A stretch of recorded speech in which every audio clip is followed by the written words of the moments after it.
ጤና ይስጥልን። ሁለት መረጃዎች ነግራችኋለሁ። ጠቅላይ ሚኒስትር ቤንያሚን ኔታንያሁ ኢራንን ለመምታት ዝግጅት ሊያደርጉ እንደሚችሉ ወይም ደግሞ ጉዳዩን ለፕሬዚዳንት ዶናልድ ትራምፕ ሊነግሩ እንደሆነ ተነግሯል። ስለዚህ በእስራኤል በኩል ኢራንን የመምታት ውጥን እንዳለ ጠቋሚ መረጃ ሆኗል። ከዚህ ውጭም ደግሞ ቬንዙዌላ መርከቧ ተይዞባታል። ነዳጅ የጫነ መርከብ መያዙ ደግሞ ዓለም አቀፍ ውንብድና ተፈጽሞብኛል እንድትል አድርጓታል። ይህ ምንድነው የሚለውን በስፋት ነግራችኋለሁኝ።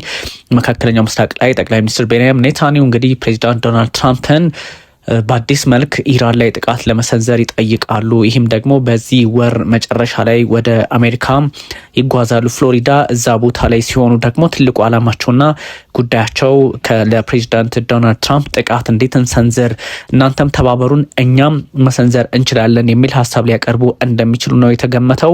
ስለዚህ ጠቅላይ ሚኒስትር ቤንያሚን ኔታንያሁ ወደ አሜሪካ ሲጓዙ ከዚህ ቀደም ሲያደርጉት እንደነበረው ወይም ደግሞ እንዳደረጉት ለፕሬዚዳንት ዶናልድ ትራምፕ ኢራንን በምን መንገድ እና እንዴት እንምታት የሚለውን ሁኔታ ይመክሩበታል ተብሎ ኤክስፔክት ይደረጋል። ይህ መረጃ ቀላል አይደለም።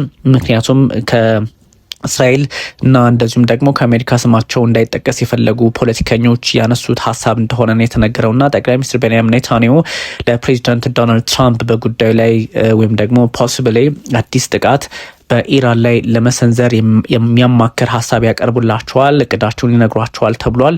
ይህ በእርግጥ ዝም ብሎ የመጣ ሀሳብ እንዳልሆነ ይጠቁማል። ምክንያቱም እንደዚህ አይነት ሀሳቦች ከዚህ ቀደምም ጠቅላይ ሚኒስትር ቤንያሚን ኔታንያሁ ወደ አሜሪካ ጉዞ ባደረጉበት ሰዓት ተነጋግረው ተመለሱ፣ እንደዚሁም ደግሞ ከፕሬዚዳንት ዶናልድ ትራምፕ ጋር በስልክ ተወያዩ ሲባል የነበረው አይነት ሀሳብ ያለው በመሆኑ ይሄኛው በቀላሉ የሚታይ አይደለም እና በእርግጥም እዛ አካባቢ ውጥረቶች እንዳሉ የሚጠቁም ነው። እስራኤል እንግዲህ የእስራኤል ኦፊሻል ኢራን ኦፊሻልስ ማለት ኢራን እንግዲህ እስራኤል ባለስልጣናት ኢራን በተለያየ መንገድና አቅጣጫ ጥቃት ልትሰነዝር ትችላለች ወይም ደግሞ የኒውክሌር ቦምቡን ወደ ማብላላት ትመልሳለች የሚል ጥያቄና ሀሳብ ብዙዎች እያነሱ ባሉበት ሰዓት የሆነ ነውና ይሄ በቀላሉ የሚታይ አይደለም። ምክንያቱም የኢራን ፖለቲከኞችና የኢራን ወታደሮች IRGC ወይም ደግሞ የኢራን አብዮታዊ ዘብ ታጠቀው የተባለው መሳሪያ አሁን እውን የሆነ ሊመጣ ይችላልና ኢራንም እንደዚህ አይነት እርምጃ በእስራኤል ላይ ከዚህ ቀደም እንደነበረው ማለትም ሁለቱ ኃይሎች ጥቃት ሲሰናዘሩ ነበር እንደምታስታውሱት ለተከታታይ ቀናት ለ12 ቀናት ኢራንና እስራኤልና ከዚህ አንጻር ሊታይ ይችላል ተብሏል። NBC ኒውስ ነው ያስነበበው በዚህ መንገድ ማለት ነው። በሁለቱም አቅጣጫዎች በኩል ዝግጅቶች እንዳሉ የሚጠቁሙ መረጃዎች መውጣታቸውን ቀጥለዋል። IDFም እንደዚህ አይነት ሀሳብ ሲያነሳ ነበረ። የእስራኤሉ መከላከያ ማለት ነው ወይም ደግሞ የእስራኤል ዲፌንስ ፎርስ እንደዚህ አይነት ሀሳቦችን ሲሰጡ ነበረ። IRGC የኢራን አብዮታዊ ዘብ ደግሞ ወይም ደግሞ ኢራን ሪቮሉሽነሪ ጋርድ ኮርፕስ የሚባለው እሱም እንደዚህ አይነት ሀሳብ እየሰጠ ነውና በሁለቱም በኩል ያለው ጉዳይ እሱን ያሳያል። ስለዚህ ፕሬዚዳንት ዶናልድ ትራምፕ በጉዳዩ ላይ ማብራሪያ ይሰጣቸዋል። ዳይን ጥቃቱን እንዴት እንሰንዝረው በሚለው ጉዳይ ላይ ጠቅላይ ሚኒስትር ቤንያሚን ኔታንያሁ ደግሞ ሀሳባቸውን ያቀርባሉ ነው የተባለው። እንግዲህ ማራላጎ በሚገኘው የኤስቴት ማለት በጣም ቅንጡ ቤታቸው በፍሎሪዳ የሚገኝ ነው። በፕሬዚዳንት ዶናልድ ትራምፕ መኖሪያ ላይ ጠቅላይ ሚኒስትር ቤንያሚን ኔታንያሁ ተገኝተው ሀሳብ ይሰጣሉ ተብሎ ይታሰባልና የእስራኤል ጠቅላይ ሚኒስትር ቤንያሚን ኔታንያሁ ደግሞ ከፕሬዚዳንት ዶናልድ ትራምፕ ጋር የሚያደርጓቸው ውይይቶች ከዚህ አንጻር አብረው ሊታዩ የሚችሉ ወይም ደግሞ በሌላ መንገድ ፍሎሪዳ ላይ ወይም ደግሞ ማራላጎ የሚደረገው ውይይት አንዳች አንደምታ ሊኖረው ይችላል ተብሎ ይታሰባል። ፕሬዚዳንት ዶናልድ ትራምፕ ደግሞ በተለያዩ አቅጣጫዎች የሚያዩዋቸውን ጉዳዮች ይኖራቸዋል። ከዚህ ውጭም ደግሞ ስጋትም ተብለው የሚቀመጡ ጉዳዮች ይኖራሉ። በተለያየ አጋጣሚ ሀሳቦች ይጋራሉ። በተለያየ አጋጣሚ ሂሳባዊ ስሌቶች ይሰራሉ።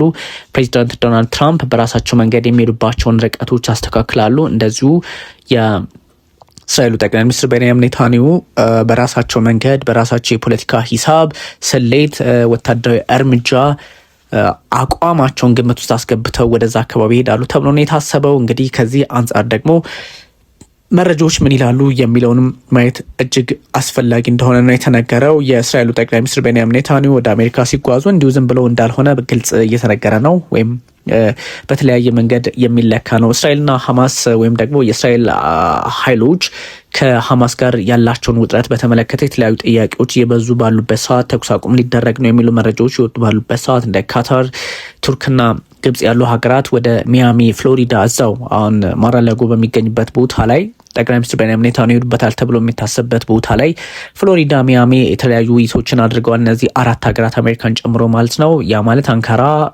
ዶሃና ካታር ከአሜሪካ ፖለቲከኞች ጋር ከዋሽንግተን ፖለቲከኞች ጋር በጉዳዩ ላይ በተኩስ አቁም ስምምነቱ ዙሪያ ላይ ይነጋገራሉ ወይም ተነጋግረዋል።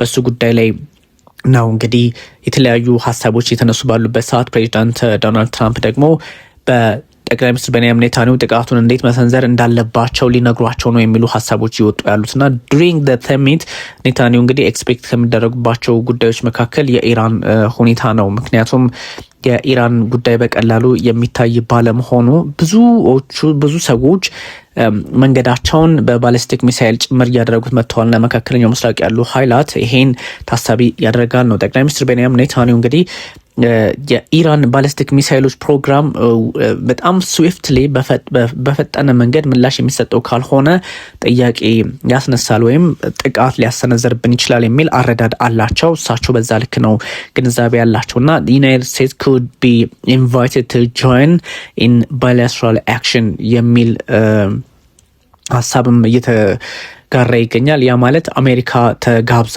አሜሪካ ጥቃቱን ስትሰነዝር እስራኤል አብራ እሷም ጥቃቱን እንድትሰነዝር የሚደረግበትን አጋጣሚ ኔታንያሁ ይፈጥራሉ ተብሎ ነው የሚታስበው። ምክንያቱም ኔታንያሁ እንዲሁ ዝም ብለው ተነስተው አይደለም ወደ አሜሪካ ጉዞ የሚያደርጉት እየተባለ ይገኛል።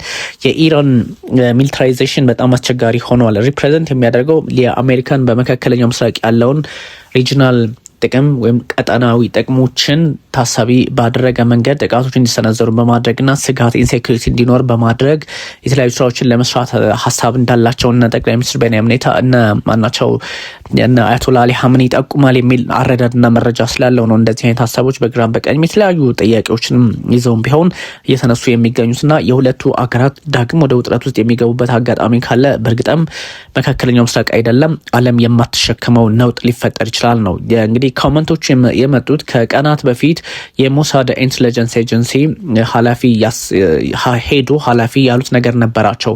እሳቸው ምንድነው ያሉት? እስራኤል ኢራን ምንም አይነት የኒውክሌር ጦር መሳሪያ ወይም ደግሞ ኒውክሌር ቦምብ እንዳትታጠቅ እሱን የማገድ እሱ ላይ ጥቃት የመሰንዘር እሱን የማስቆም ብሔራዊ ግዴታ አለባት የሚል ሀሳብ ነው የሰጡትና ኔታንያሁ ደግሞ በድጋሚ ሲሄዱ የሚያሳየው ነገር አለ ማለት ነውና እንደዚህ አይነት ነገሮች በቀላሉ ሊታዩ አይችሉም።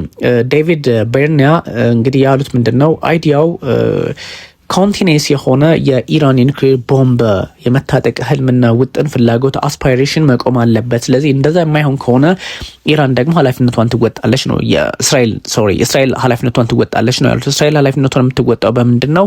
ጥቃት በመሰንዘር መሆኑን ለማስመልከት ፈልገው ያነሱት ሀሳብ ነውና ብዙ ሰዎች በምንድን ነው እንደዚህ አይነት ጉዳዮች በቀላሉ የማይታዩት? እንዴት ነው ሰዎች በተለያየ መንገድ የፖለቲካ ሂደቱን መፍትሄ ሊሰጡት የማይችሉት የሚሉ መረጃዎችን በስፋት ያወጣሉ። ግን ጠቅላይ ሚኒስትር ቤንያሚን ኔታንያሁ መንግስት ደግሞ አሁንም ጥያቄዎቹ በተለያየ መንገድ መታየት አለባቸው ብሎ የሚያስብ ያ ማለት በሚሊተሪ መሆን አለበት ብሎ የሚያስብ እየሆነ መጥቷልና ሜቢ ከእንግዲህ ሞሳድ ሰዎችም ጋር የሚኖራቸውን ግንኙነት ግምት ውስጥ ያስገባል። ኔታንያሁ በሀገር ውስጥ ፖለቲካ ላይ ግፊቶች አሉባቸው።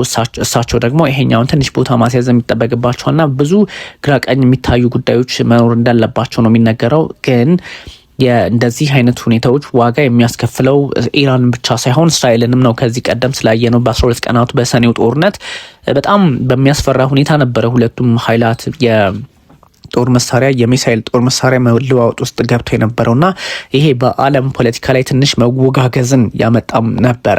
ስለዚህ ይሄኛውን እንዴት መፍትሄ ልንሰጠው እንችላለን የሚል ሀሳብም ነበረ ጠቅላይ ሚኒስትር ቤንያሚን ኔታንያሁ ሲያነሱ የነበረው።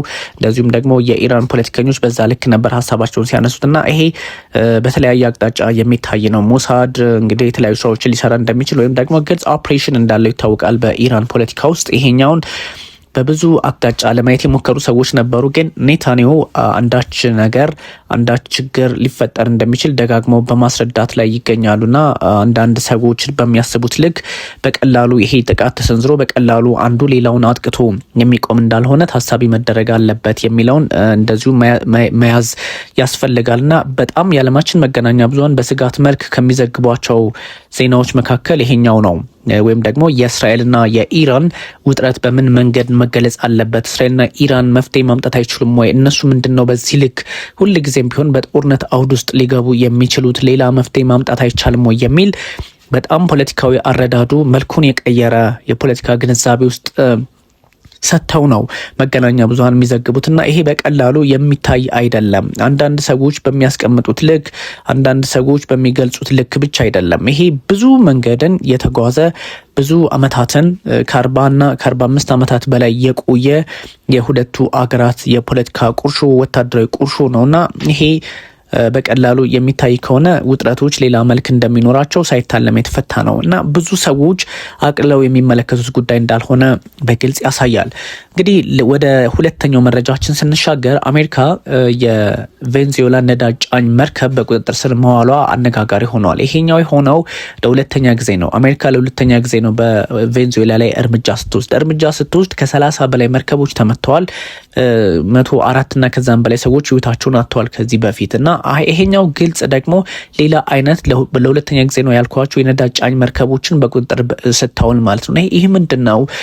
ብዙ እጅግ አስቸጋሪ ሁኔታዎችን የሚያሳይ ነውና አሜሪካ ከቬንዙዌላ የተነሳችን ነዳጅ ጫኝ መርከብ በቁጥጥር ስር ስታውል ከቬንዙዌላ በኩል ደግሞ ሌላ ሀሳብ መጥቷል። ቬንዙዌላ ምንድነው ያለችው? ይሄኛው በአገር ደረጃ የሚፈጸም የባህር ላይ ውንብድና የሚል ስም ነው የሰጠችውና ይሄ ትንሽ ሁለቱን ኃይላት ወደ ሌላ አቅጣጫ ሊወስዳቸው እንደሚችል ይጠቁማልና ይህን ያስታውቀው እንግዲህ የአሜሪካ የሀገር ውስጥ ደህንነት መስሪያ ቤት ቢሆንም ሆምላንድ ሴኩሪቲ የሚባለው ግን ውጥረቱ ከመከላከያ ጋር ወይም ከፔንታገን ጋር ከዛም ውጭ ደግሞ ከራሱ ከውጭ ጉዳይ ሚኒስቴር ጋር ከራሱ ከዋይት ሀውስ ኦቫል ኦፊስ ጋርም የሚገናኝ ነው ተብሏል።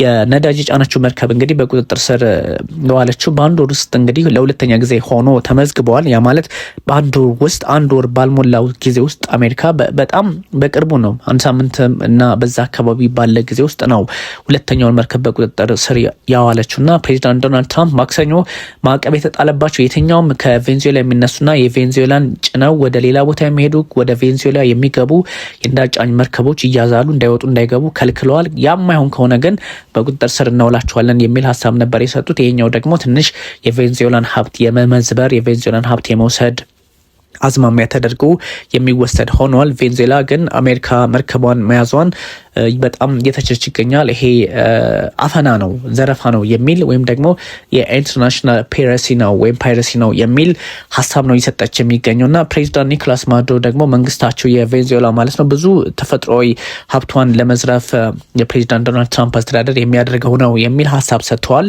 በመካከለኛው ምስራቅ በዩክሬን ጦርነት ያልተሳካላቸውን እኛ ላይ ተግባራዊ ለማድረግ የሚሄዱበትን ርቀት ያሳያል በሚል የተለያዩ ሀሳቦችን እየሰጡ ይገኛል። በዚህ በካሪቢያንና በፓሲፊክ ውቅያኖስ አካባቢ በተለይም በምስራቃዊ ፓሲፊክ ውቅያኖስ አካባቢ የሚሰነዘረው ጥቃት ለቬንዙዌላ መንግስት ህልውና ፈተና ሆኖበታል። ምክንያቱም ከፈተናም ባሻገር ምንድነው ማድረግ ያለብኝ በምን አይነት ኢኮኖሚ ልገንባ ብሎ በሚያስብ መንግስትና አቋም ውስጥ ያለ አገር አይመስልምና ብዙ ነገሮች ጥያቄ ውስጥ እንደገቡባቸው የሚጠቁም ሆኖባቸዋልና ብዙ ሰዎች የተለየ መንገድን አቅጣጫን ሊመለከቱ ቢችሉም የእሳቸው ግን ትንሽ ውስብስብ እንደሆነባቸው ለመናገር ተገደዋልና የቬንዙዌላ መርከብ በቁጥጥር ስር መዋል እጅግ አስቸጋሪ ነው። ከፕሬዚዳንት ዶናልድ ትራምፕ መግለጫ ጋር አብሮ የሚታይ ነው። ቬንዙዌላ አሜሪካ መርከቧን መያዟ ልክ እንዳልሆነች በተደጋጋሚ ገልጻለች። ከዚህ በፊት በነበረውም በአሁኑም ግን አስቸጋሪ ነው። ድርጊት እንግዲህ ምላሽ ይኖረዋል ብለዋል ኒኮላስ ማዱሮ። የቬንዙዌላ መንግስት መግለጫው በዛ ልክ ነው። የነ ኒኮላስ ማዱሮ መንግስት መግለጫ የሚያትተው በዛ ልክ ነው።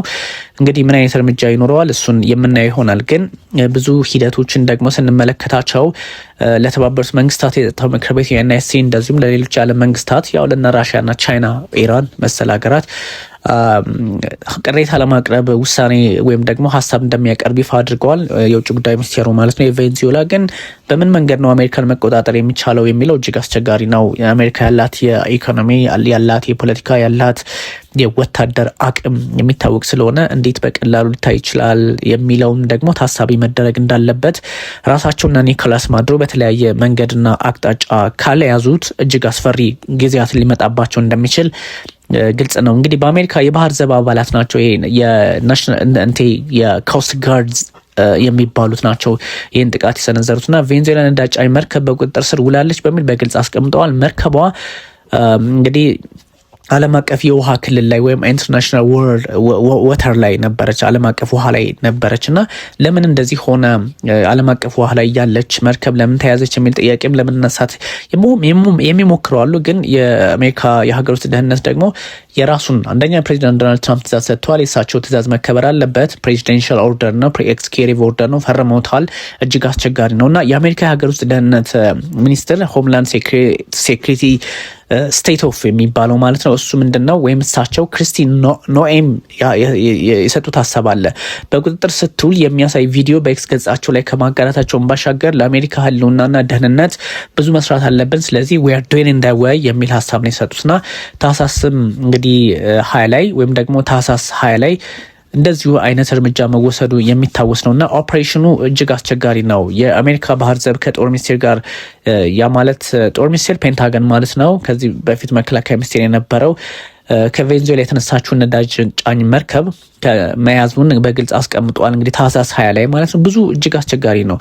ሚኒስትሩ 7 ደቂቃ የሚረዝም ቪዲዮ እና እንደዚሁም ደግሞ የአሜሪካ ሄሊኮፕተሮች ሴንቸርስ የሚል ስም የተለጠፈባት መርከብ ላይ ሲያርፉ አሳይቷል። እና ይሄ እውነትም ምንድን ነው የሚያሳየው? ይሄ ዓለም አቀፍ ፒረሲ ነው የተባለው እርግጥም ነው እንዴ ያስብላል።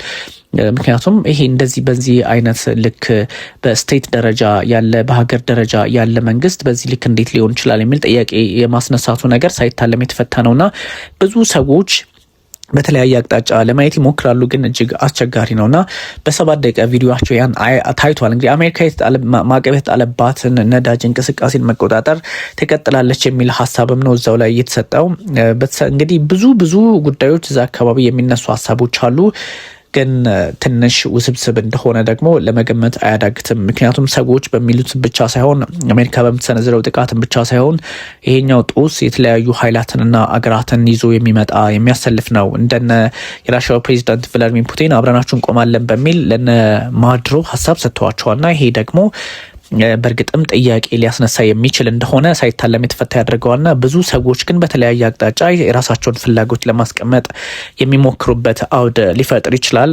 ግን አንዳንድ በዚህ ልክ ብቻ የሚታይ እንዳልሆነ ደግሞ ታሳቢ መሆን አለበት። ውድ ተመልካቾቻችን ይሄኛውን እንግዲህ ሀሳብ ሳጋራችሁ ብዙዎች ጥያቄ ልታነሱ ትችላላችሁ። አሜሪካ ማናት ልትሉ ትችላላችሁ። አሜሪካ ምን ስለሆነ እንደዚህ ልታደርግ ትችላለች? አሜሪካ እሷ ብቻ ናት ወይ በዚህ ልክ አቅም ያላት እንዴ? ኦፍኮርስ ዓለም ላይ ምንድን ነው ዓለም ላይ በሁሉም ነገር ቁጥር አንድ የሆነች የመጣች ነች፣ የሆነች ሳይሆን ነች እና ከዛ አንጻር ታሳቢ መደረግ አለበት። ያ ማለት ደግሞ ግን አሜሪካ ዋጋ አትከፍልም። እንደነ ቻይና፣ ራሽያ፣ ኢራን ጭምር ያሉ ኃይላት ከተሰለፉባት አብረው እንቅስቃሴ ውስጥ ከገቡ ጫና ውስጥ ላትገባ ትችላለች ማለትም አይደለም። ስለዚህ አሁን ቬንዙዌላ በእርግጥም ቀጥተኛ ጥቃት የተሰነዘረባት እንደሆነ የሚጠቁም መረጃ ይወጣል። ከበባ ውስጥ መግባታቸውን ብቻ አይደለም፣ ቀደም ሲል የተነሱ ሀሳቦችንም እንደዚሁ ታሳቢ ማድረግ ያስፈልጋል። የዓለም የፖለቲካ መንገድ አውዱ በዚህ ልክ የተቃኘ የሆነ መምጣቱ ደግሞ ውጥረቶችን ሌላ አቅጣጫ እንዲኖራቸው ያደርጋል። ስለዚህ ቀደም ሲል ያነሳውላችሁ የጠቅላይ ሚኒስትር ቤንያሚን ኔታንያሁ ወደ አሜሪካ መጓዝ፣ አሜሪካ በነዳጅ ጫኝ መርከቦች ላይ በቬንዙዌላ እንዳይወጡ እንዳይገቡ ማድረግና በቁጥጥር ስር መዋል ዓለም አቀፍ አንደምታውን ሌላ አቅጣጫ የሚያሰጠው ሆኖ ስለተመዘገበ ነውና ብዙ ሰዎች በተለያየ ሀሳብ በተለያየ ስሌት ውስጥ ሊመለከቱት ይችላል። ይሄ የአፈናም ጉዳይ ሊሆን ይችላል። አንዱ በሌላው ላይ ጫና ሊፈጠር የሚችልበትን የዓለም የፖለቲካ ስርዓትና አውድ በግልጽ የሚያሳይ መሆኑን ታሳቢ ማድረግ ያስፈልጋል የሚለውን እንደዚሁ ግምት ውስጥ ማስገባት ያስፈልጋል። ምክንያቱም ዓለም ላይ አሁን ብዙ ትርምሶች አሉ የማይረጋጉ። የካምቦዲያና የታይላንድ ምንም መፍትሄ አልተሰጠውም። የእስራኤልና የሐማስ ምንም መፍትሄ አልተሰጠውም። ተጨማሪ ደግሞ ኢራን ላይ ጥቃት ሊሰነዘር ይችላል የሚሉ ሀሳቦች ደግሞ መውጣታቸውን ቀጥለዋል። ኢራን እጇን አጣጥፋ አትቀመጥ፣ ምላሽ ትሰጣለች። እንደዚህ አይነት ሄድ መለስ የሚመስሉ ፖለቲካዎች ግን ዋጋ ሊያስከፍሉ እንደሚችሉ የሚያሳዩ ሆነዋልና ለዚህ ነው በርካቶች በተለያየ አቅጣጫ መታየት አለበት። ምክንያቱም የዓለም ፖለቲካ አሁን እየተሳሰረ መጥቷል የሚሉ ሀሳቦችን እያጋሩ የሚገኙት የሚለውን ለማንሳት ነው። ውድ ተመልካቾቻችን ላይክ፣ ሰብስክራይብ፣ ሼር ማድረጉን ቀጥሉ። ታንክ ዩ ቨሪ ማች። እንዴት ቢኒያም ካሴ ነበርኩኝ።